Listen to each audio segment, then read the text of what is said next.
The shattering of a perfect night, a bold and beautiful betrayal. In the glittering, often deceptive world of Los Angeles, where empires are built on fashion and fortunes can be shattered by a single secret, Steffy Forrester believed she had finally found her sanctuary. Her life, once a maelstrom of romantic rivalries, family drama, and personal tragedy, had settled into a beautiful, sun-drenched calm. The Cliff House, perched over the majestic Pacific, was no longer just a house. It was a home, filled with the laughter of her children and the steady, reassuring presence of her husband, Dr. John Finn Finnegan. He was her anchor, the man who had weathered the storm of his psychotic birth mother, Sheila Carter, to stand by her side.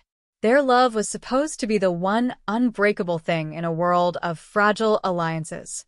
But even the most placid ocean has a dangerous undertow. On a night when the moon hung like a silver coin in the velvet sky, a creeping unease had settled over Steffy. It was a familiar phantom, the weight of responsibility, the pressures of running Forrester Creations, the endless vigilance required to keep her family safe.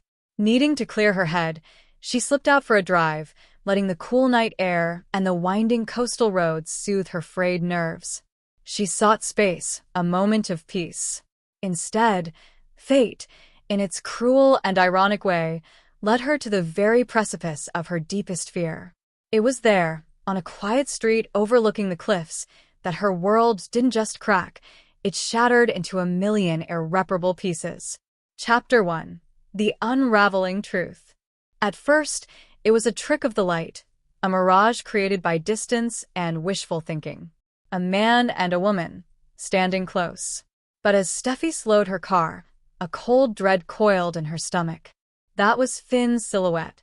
She knew the line of his shoulders, the way he stood, as well as she knew her own reflection. And the woman with him was not a casual acquaintance. The images burned themselves into her memory with the searing finality of a brand. Finn, holding another woman's hand. He wasn't just talking to her. He was absorbed by her. Steffy watched, paralyzed behind the wheel, as he laughed, a genuine, unburdened laugh she hadn't heard in weeks. He reached out, his touch gentle, and brushed a stray strand of hair from the woman's face. It was an act of casual intimacy so profound, so personal, that it felt like a physical blow. This was the tenderness he reserved for her, for the quiet moments after the children were asleep, for the stolen glances across a crowded room. And then, the final, devastating blow. He leaned in and hugged her. It wasn't a friendly, perfunctory embrace. It was a lingering, intimate hold, the kind that spoke of a shared history, of secrets whispered, and of a comfort that Steffy was clearly not a part of. The truth, raw and undeniable, stabbed at her heart. The man who had promised her forever was finding solace in the arms of another. Tears welled, blurring the horrific scene into a watercolor of betrayal. Her knuckles turned white as she gripped the steering wheel, her own breath catching in her throat, drowned out by the frantic, painful pounding of her broken heart. Chapter 2. A House of Ghosts. The drive back to the Cliff House was a silent, agonizing journey. The home that had been her haven now felt alien and cold. Every framed photograph of their wedding, of Finn holding their son, Hayes, for the first time, was a mocking testament to a life that now felt like a fantasy. The happy, smiling faces were relics of a lie. She collapsed onto the couch, the sobs she had stifled in the car finally breaking free in a torrent of grief. She cried for the trust that had been annihilated, for the future she had so carefully built, and for the naivete that had allowed her to believe she was immune to this kind of pain. She stayed there all night, unable to sleep, the images of Finn and the mysterious woman replaying in an endless, torturous loop. By morning, her eyes were swollen and her emotions were raw. The weight of the secret was too much to bear alone. She needed someone who would understand, someone who wouldn't just offer platitudes but who knew the gut-wrenching, soul-crushing agony of betrayal from personal experience. There was only one person to call. With a trembling hand, she picked up her phone and dialed Hope Logan. Chapter 3. An alliance forged in heartbreak. The history between Steffy Forrester and Hope Logan was a saga in itself. They had been rivals, competing for the same man, Liam Spencer, for years. Their rivalry had defined a significant portion of their lives, creating deep wounds and lasting scars. But time, motherhood, and a shared family tree had softened the sharp edges of their past, transforming their dynamic into something resembling a complex, fragile friendship. They were allies, bound by a mutual desire to protect their blended family. More importantly, Hope knew betrayal. She had lived it, time and again, with Liam's infamous waffling. When Hope answered the phone and heard the shattered whisper of Steffy's voice, she didn't hesitate. She knew that sound, the hollow echo of a world collapsing. When Hope arrived at the Cliff house, Steffy didn't even try to compose herself. The moment the door opened, she fell into Hope's arms, her carefully constructed composure disintegrating completely. "What happened?" Hope asked, her voice filled with alarm as she guided the weeping Steffy to the couch. "Finn," Steffy choked out between sobs. "He was with someone else last night. I saw him, Hope. I saw him with another woman. I saw the way he looked at her. I saw everything." A flicker of shock, followed by a wave of grim empathy, crossed Hope's face. "Are you sure? Maybe it wasn't what it looked like." It was the question one had to ask, the last sliver of hope one offers a friend. "I wanted to believe that too," Steffy whispered, her voice trembling. "But it was him. I watched them." He touched her, laughed with her, hugged her. It wasn't just friendly Hope. It was like he cared about her. Deeply. Hope's heart ached for her. She pulled Steffy closer, holding her tightly. "Oh my God, Steffy. I can't believe this. Not Finn. Not the man who said he'd never hurt you." "I believed him," Steffy cried. "I believed every word. He seemed so different. I thought we were past all the lies, all the pain from the past.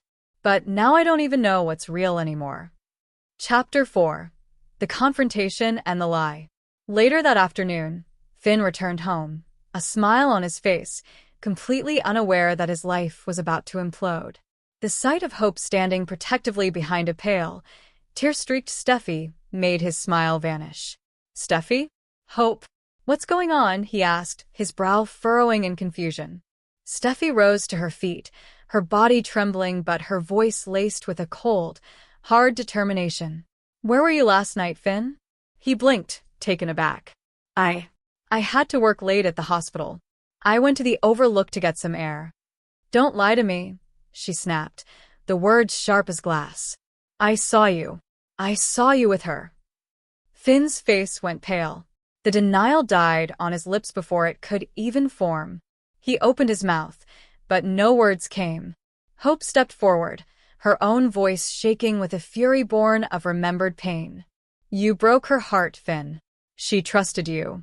We all did." "It's not what you think," Finn said desperately. "Steffy, please let me explain." "You had your chance to be honest." Steffy's voice rose. "I needed you. I believed in us. And you destroyed it all." "I never slept with her," Finn blurted out, his voice cracking. "It didn't go that far, I swear." "But it could have," Steffy cut in, her words landing like a dagger. "And in your heart, maybe it already did." His shoulders sagged under the weight of his shame. He took a step towards her, but Hope moved between them, a human shield. "Don't," she warned. "You don't get to comfort her now." Chapter 5. The Ripple Effect. The shockwaves of Finn's betrayal didn't stay confined to the Cliff house. The news spread through the interconnected world of the Forresters and Logans like wildfire. When Steffy, in a moment of vulnerability, confided in her father, Ridge Forrester was consumed by a protective fury. The idea that another man had brought this level of pain to his daughter was unthinkable, especially after everything she had endured with Liam and Sheila. Ridge, his face a mask of cold anger, vowed to confront Finn himself. But Steffy, still processing her own pain, begged him not to escalate the situation. "This is my heartbreak to deal with, Dad," she pleaded. "I have to handle this my way." Meanwhile, when Hope shared the devastating news with her mother, Brooke Logan's instincts went on high alert. Never one to stay out of the drama, Brooke's suspicion immediately zeroed in on the mysterious Marley. Who was this woman? Was she a predator? Did she know Finn was married? Using her formidable network of connections, Brooke began her own investigation, determined to unearth the truth and protect Steffy, an act that blurred the lines between genuine concern and her penchant for meddling. The once solid ground beneath the two families was beginning to tremble, with old tensions and new suspicions threatening to cause a major quake. Chapter 6: A Desperate Plea and a Mother's Wisdom. Exiled from his home, Finn checked into a small, anonymous hotel downtown. The room felt like a prison cell, its sterile walls reflecting his own emptiness. He felt utterly isolated, adrift in a sea of his own making. He tried to write a letter to Steffy, to pour out the guilt and regret that was consuming him, but every attempt ended with a crumpled piece of paper and a fresh wave of despair. The words felt hollow, inadequate to express the magnitude of his failure. Desperate for guidance, he made a call to a surprising source, Taylor Hayes. Steffy's mother, freshly returned from a humanitarian trip, was shocked to find her daughter's life in such turmoil. When Finn showed up at her door, a broken man asking for advice, Taylor found herself torn. As Steffy's mother, her instinct was to lash out. But as a world-renowned therapist, she knew anger would solve nothing. "You're lucky I didn't slam the door in your face, Finn," she said, her voice cool but her eyes betraying a hint of compassion. She gave him the space to speak, and he confessed everything: the emotional void he'd been feeling, the pressure from the hospital, and how Marley had become a mirror for his own confusion. "You didn't just cheat on Steffy," Taylor told him plainly, her professional and maternal roles merging. "You betrayed the fundamental trust that made your relationship sacred. You have a lot of work to do before you're even worthy of asking for forgiveness." Chapter 7: The Final Confrontation. Armed with the raw, unfiltered truth of his own failings, Finn faced Steffy one last time at the Cliff House. The air was thick with unspoken words and shattered promises. "I gave you everything, Finn," Steffy said, her voice quiet but firm. "My trust, my heart. After everything I've been through, I chose to believe in you. I let my guard down." "I didn't mean to hurt you," he repeated, his voice choked with emotion. "I was just lost." Steffy's laugh was bitter and humorless. "So you sought comfort in a stranger instead of your own wife. You let her fill a space that was mine. Do you have any idea what that does to a person? To realize that day by day, you were being erased while you gave pieces of yourself to someone else." Her words struck him with the force of a physical blow. The weight of his actions, the full scope of the pain he had caused, finally crashed down upon him. "I need space," Steffy whispered, turning her back to him and walking towards the staircase. "You can sleep in the guest room tonight. And tomorrow, you can move out." His face contorted in pain, but he didn't argue. "Okay," was all he could manage to say. As Steffy ascended the stairs, each step felt like a monumental effort, the ache in her chest a physical weight threatening to crush her. The sound of Finn moving about downstairs already sounded distant, like an echo from a life that was over. Conclusion: a future unknown. The next day, Hope returned with coffee and a silent, steadfast presence. In the ashes of their shared pain, a new, stronger bond was forming between the two women, a sisterhood forged not by blood, but by the shared experience of loving men who had broken them. For Steffy, the future was a terrifying, blank canvas. The betrayal had not just broken her heart, it had broken her trust in her own judgment. But as she looked at Hope, she knew she wasn't alone. And for now, that was enough. The name Marley now hangs in the Los Angeles air, a harbinger of more drama to come. With Brooke investigating, Ridge on the warpath, and Taylor caught in the middle, the fallout from one man's emotional infidelity is set to ignite a fire that will engulf them all. The perfect life Steffy Forrester had built has been demolished, and now, she must find the strength to pick up the pieces and decide if some things, once broken, can, or should, ever be put back together again.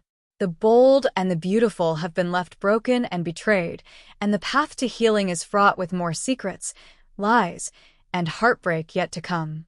Thanks for watching this videos. Please hit the subscribe button for more updated news.